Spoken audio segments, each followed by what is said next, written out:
I'm going to make a dangerous assumption here that many, not all, that many of you have had a wine from Sancerre.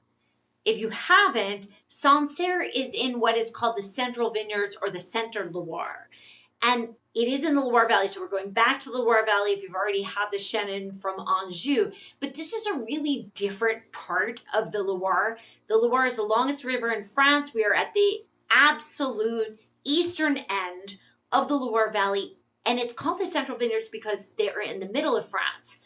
And Sancerre is known for this amazing Sauvignon Blanc. So the Sauvignon Blanc is minerally and it tastes like chalk and it's sort of Chablis-like, if you know the wines of Burgundy, the Chardonnay of Burgundy, because it's on this limestone escarpment. There's a little bit of variation. There's 3 different soil types in Sancerre. But the dirty secret of a Sancerre in particular is that actually it used to be a red wine region. So we have evidence stretching way back. And when I say way back, I mean like, I think it's to like the 500s. Gregory of Tours wrote a book about French wine and mentioned that there were red wine grapes growing in the region.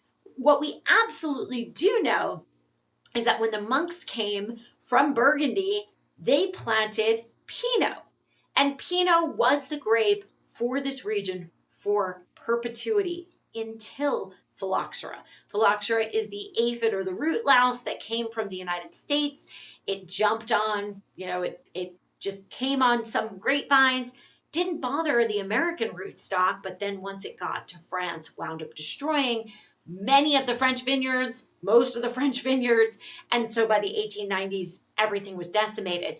That is no different in Sancerre. So what happened there is that then they had an opportunity to replant, and they kind of wanted to, because at that point, before climate change had really set in, they were having a hard time ripening red grapes for a very, very long time. So now they have an opportunity to say, well, maybe we'll switch over to this white. They became the bistro wine. And so it stands to reason that Sancerre Blanc was born, or Sauvignon Blanc from Sancerre. But Sancerre still produces Pinot Noir in the Rouge and Rosé wines. In 1959, they got their AOC for that. And the thing that I have to say is that as Burgundy becomes more prohibitively expensive, we have an opportunity to have wines from places like Alsace and from Sancerre that are dupes, if you will, that are really quite good. So better prices. Sancerre has some similar terroir to the classic Pinot. Let's look at this wine. So this is the 2022 Comte de Chevaliere Sancerre Rouge. This is a co-op. It's been around since 1963, so it's got some cred, more than 75 growers. This wine is 100% Pinot Noir, stony slopes that flank the Loire Valley with flint, with marl, with limestone, a combination of soils. Again, Sancerre, or, the Blanc is getting some of those better soils, but you know what? Pinot needs different soils from Sauvignon Blanc. It needs some clay, which is not always ideal for Sauvignon Blanc. So let's take a look at it. It's a nice light color. So again, kind of transparent. You can see your finger through it, but it does appear that it's going to have a little bit of flavor. It's a little darker than some Burgundies, frankly. Let's spin it around the glass. Take a sniff. I smell a lot of currant, a lot of spice, baking spice. So some of that dark spice, nutmeg, and some cinnamon there. A little bit of black pepper even. All right. Some red berries, cherry. Let's take a sip.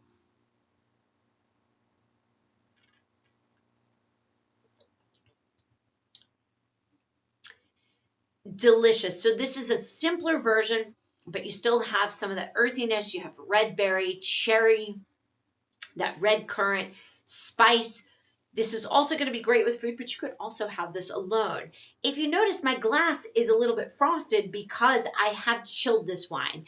I think that Sancerre Rouge tastes better with a little bit of coolness to it. I don't think it's quite as good at room temperature because it's a lighter wine. So you want something that's a little cooler. Again, great for a warmer day in fall, and it will pair with so many different foods.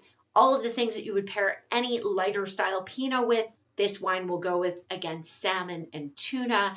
It will go well with nice vegetarian dishes with dark green veggies, some spice and herbs. A wonderful wine.